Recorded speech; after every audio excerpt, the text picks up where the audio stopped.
셀트리온 신약 개발 관련 최근 2건의 공동개발 계약, 숨겨진 의미와 성공 가능성은 셀트리온 오늘 플러스 2.30% 상승, 헬스케어 플러스 2.82%, 제약은 플러스 2.37% 상승세를 보였습니다. 오늘 시장 전반의 반등세와 더불어서 셀트리온 세 종목도 상승세를 보인 모습이죠. 셀트리온은 오늘 음봉의 모습이긴 합니다만 직전 고점대에 지금 와 있는 상태이기 때문에 여기서 거래량의 소폭 증가 모습은 의미 있는 모습으로 해석을 할 수가 있는 것이고요. 그리고 헬스케어와 제약 역시 양봉의 모습으로 마감이 되었습니다. 이 시간에는 셀트리온 그룹이 지금 현재 추진하고 있는 신약 개발 관련 전략에 대해서 이야기를 해보기로 하겠습니다.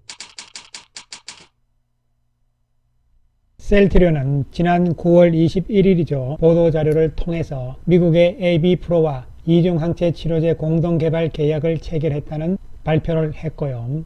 그리고 10월 18일 국내 피노바이오사와 ADC 플랫폼 기술 실시 옵션 도입 계약 체결을 했다는 발표를 했습니다. 이 두 가지가 셀트리온 그룹 전체적으로 앞으로의 신약 개발 전략이 어떻게 나갈 것이냐를 보여주는 중요한 대목이라고 볼 수가 있겠는데요. 먼저 미국의 AB프로사와 이중항체 치료제 공동 개발에 대해서는요, HER2 양성 고형암 표적 이중항체 치료제 개발을 목표로 하고 있는 상황이고요. 그리고 국내 피노바이오사와 ADC 플랫폼 기술과 관련된 계약건은요, ADC 항암제 개발 프로젝트를 가속화하기 위한 전략이라고 볼 수가 있는 것이죠. 즉 다시 말씀드리면 지금 목표는 항암제다 이렇게 보시면 되는 것이죠. 항암제에 대한 신약 개발을 하기 위해서 두 가지 기술이 필요한 것이죠. 이중항체 치료 기술과 그리고 ADC 플랫폼이 필요하다. 이와 관련해서 최근에 셀트리온 그룹은 두 건의 계약을 체결을 한 것이다. 이렇게 크게 아웃라인을 잡으시면 될 것으로 보입니다. 먼저 큰 흐름상의 개요를 살펴보기로 하겠습니다. 현재 셀트리온 그룹의 상황은 세 번째 물결, 즉 제3의 물결로 접어들고 있다 이렇게 보시면 되는 것인데요. 첫 번째 물결이었던 2013년부터를 보시게 되면요, 바이오 시밀러 쪽이었잖아요. 그래서 퍼스트 무브, 특히 램시마가 퍼스트 무브로 시작이 되면서 출발이 된 것이고요. 그 뒤를 이어서 초록시마, 흐주마가 나오기 시작을 한 것이죠. 그리고 신약 쪽에서는 램시마, SC가 나왔다 이렇게 보시면 되는 것이고요. 그리고 2021년부터 2022년까지는 두 번째 물결로서 유플라이마 그리고 베그젤마가 출시가 된 것이죠. 바이오 시밀러 쪽이 되는 것이고요. 그리고 안타깝긴 하지만 레키로나 역시 신약으로서 이 시점에서 개발이 된 것이죠. 자, 그렇다면 이제 내년부터 제3의 물결은 어떻게 되냐 하면요, 바이오 시밀러 쪽에서는 추가적인 제품들이 계속적으로 개발이 되고 있는 상황이죠. 퍼스트 무브 전략과 원가 경쟁력 그리고 직접 판매 네트워크를 통해서 바이오 시밀러 쪽으로는 계속적으로 추진이 되는 것이고요.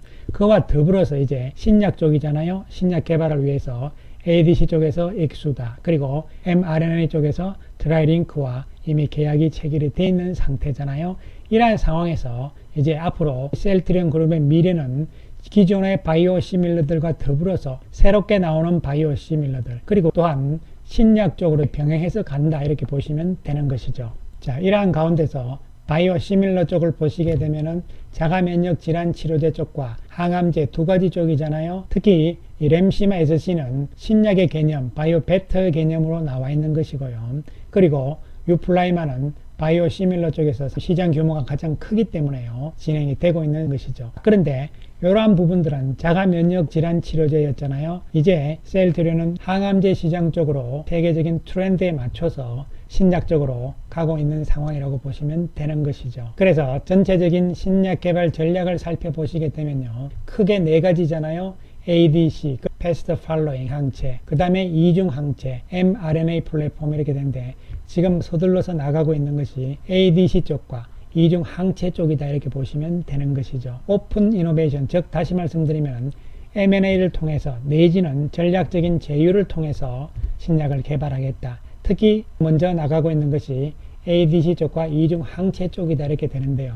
여러분 잘 아시다시피 ADC는 항체와 화학약물을 결합하는 기술이잖아요. 그리고 이중 항체는 두 가지 세포에 작용하는 항체다 이렇게 보시면 되는데 현재 셀트리온 쪽에서 나와 있는 바이오 시밀러 쪽은 단일 항체잖아요.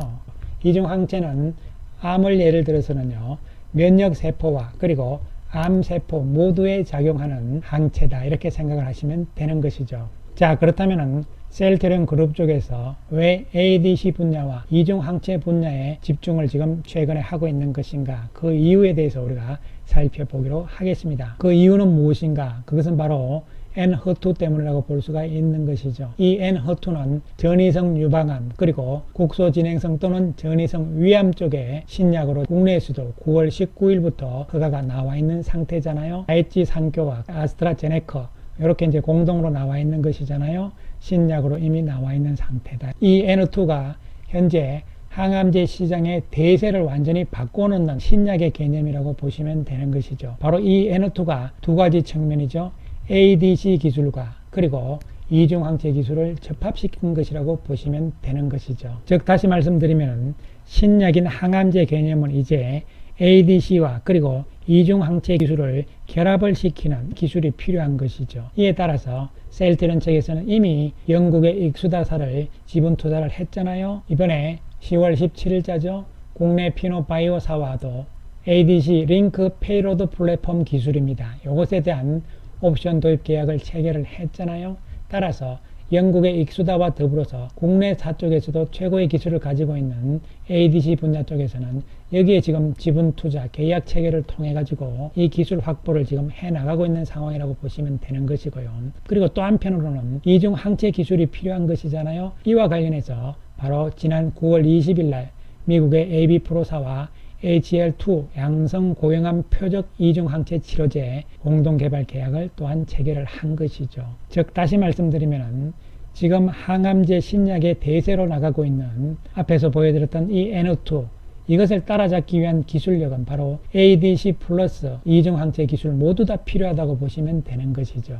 이에 따라서 이러한 항암제 시장의 변화의 트렌드에 셀트리온 그룹은 적극적으로 대응을 하고 있는 것이라고 해석을 하시면 되겠습니다. 따라서 셀트리온 그룹 입장에서는 자가면역 질환 치료제 쪽에서는 신약의 개념보다는요, 지금 램시마 SC가 있잖아요. 그 외의 부분들은 바이오 시밀러 쪽으로 가는 것이고요.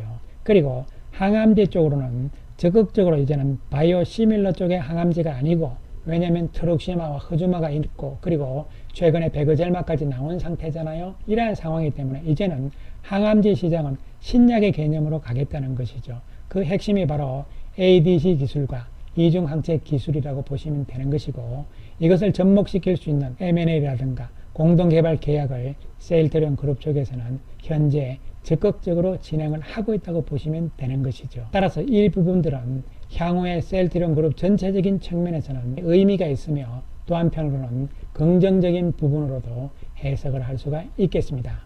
셀트리온 오늘 2.30% 상승세인데요. 외국인들은 15억 매수에 그친 상황이긴 하지만 매수는 계속 이어지고 있는 상황이죠. 오늘 매수 규모는 좀 줄어드는 상황입니다. 하지만 공매도의 양은 크게 늘어나지 않고 있는 상황이기 때문에 단기적인 매매 측면에서의 외국인 간의 손바뀜 현상으로 해석을 할 수가 있는 부분이고요.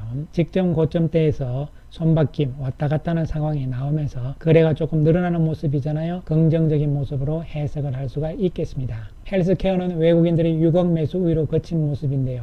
헬스케어 역시 마찬가지죠. 외국계 창구에서는 34,000주의 매수가 들어왔지만 외국계 창구를 이용하지 않는 외국인 쪽에서 매도가 있었기 때문에 전체적인 외국인들 매수는 오늘 9,500주에 그친 것이고요. 반면에 기관들의 매수가 모습이라고 볼 수 있는 것이죠. 여기서 우려할 모습은 단기적인 측면에서도 아닐 것으로 해석을 할 수가 있겠습니다. 한편 제약은 오늘 외국인들이 0.4억의 매도 우위를 보인 상황이죠. 하지만 기관들이 22,000주의 매수를 보인 상황이고요. 제약 역시 코덱스 문제가 해결이 됐기 때문에요. 더 이상의 하락 쪽보다는 점진적으로 상승세 쪽으로 방향을 틀어나가고 있는 긍정적인 모습으로 해석을 할 수가 있겠습니다. 한편 시장은 오늘 반등세가 연출이 되었습니다. 코스피 지수가 1% 상승을 했고요. 코스닥도 2% 이상 상승세를 보였습니다. 아직 바닥권역에서 박스권이잖아요. 이 박스권 고점에 와 있는 상황이기 때문에 이것을 돌파하고 위로 갈 것이냐 말 것이냐, 이러한 기로점에 지금 서 있는 상황이고요. 코스닥 지수 역시 바닥권에서 지금 왔다 갔다 하는 상황인데요. 조금 더 지켜보자 이러한 관점이죠.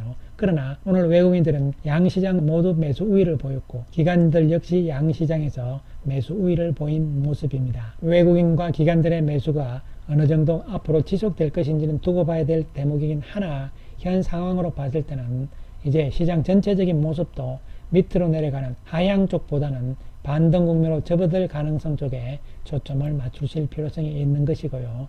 삼성전자가 외국인들 가장 많이 샀죠. 그리고 삼성 SDI와 LG 에너지 솔루션 현재의 주도주잖아요. 2차 전지 관련주. 삼성 바이오가 들어오면서 바이오 쪽도 역시 긍정적으로 들어오는 분위기고요. 따라서 기존의 주도주 맥락이었던 2차 전지 맥락과 그리고 또 바이오 쪽의 맥락군들이 함께 올라올 수 있는 이러한 여건은 시장의 전반적인 반등과 더불어서 나올 것으로 예상이 되는 것이죠. 오늘은 전체적인 시장 전반의 반등이었기 때문에 옥석 구분 없이 보이는 상황이긴 하나 지금 LG 에너지 솔루션과 삼성 SDI 2차 전지 쪽은 신고가를 다시 형성해 나가는 과정들이잖아요. 이러한 가운데서 바이오 쪽도 이제 바닥에서 치고 올라오는 과정이고 긍정적인 모습으로 해석을 할 수가 있겠습니다. 또한 매물 부담 측면으로 살펴보더라도 현재 셀트리온은 가장 최대의 매물대 여기에 지금 놓여있는 상황이잖아요.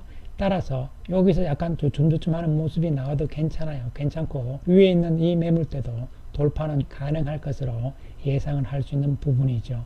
특히 계속 말씀드리지만 지난 8월 26일 날 하락 때부터 오늘까지 외국인들의 매수가 이어지면서 1439억의 매수 우위가 계속 나온 것이잖아요. 하락세에도 불구하고 외국인 매수는 이어졌다는 측면으로 수급적인 측면에서 접근을 할 수가 있는 것이고요.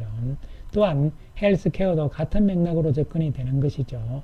최대 매물대인 7월달 이 매물대 역시 외국인과 연기금이 산 거잖아요. 이러한 상황에서 그 이후 역시 최근까지도 254억의 매수 우위를 계속하고 있다는 측면은 수급적인 측면에서도 긍정적이고 또한 셀트리온과 셀트리온 헬스케어의 3분기 실적에 대해서도 우려할 필요가 없다는 말씀을 계속적으로 드리고 있는 상황이었잖아요. 지난 방송에서도 말씀을 드린 상황이고요. 물론 시장 전체는 아직까지는 기술적 반등의 영역입니다, 여러분. 이 기술적 반등의 영역이 어느 정도까지 갈 것이냐 이런 부분들이 중요한 것이고요. 그 이후에 시장이 다시 조정이 들어오겠죠. 그러나 시장의 주도주 맥락군들은 살아있다는 측면으로 접근을 할 수가 있는 것이죠. 이에 따라서 현재 시점에서의 셀트리온 그리고 셀트리온 헬스케어, 셀트리온 제약은 아직까지는 바닥권에 있지만 현 가격대에서 크게 우려할 상황은 아니라는 말씀을 강조를 드리겠습니다. 감사합니다.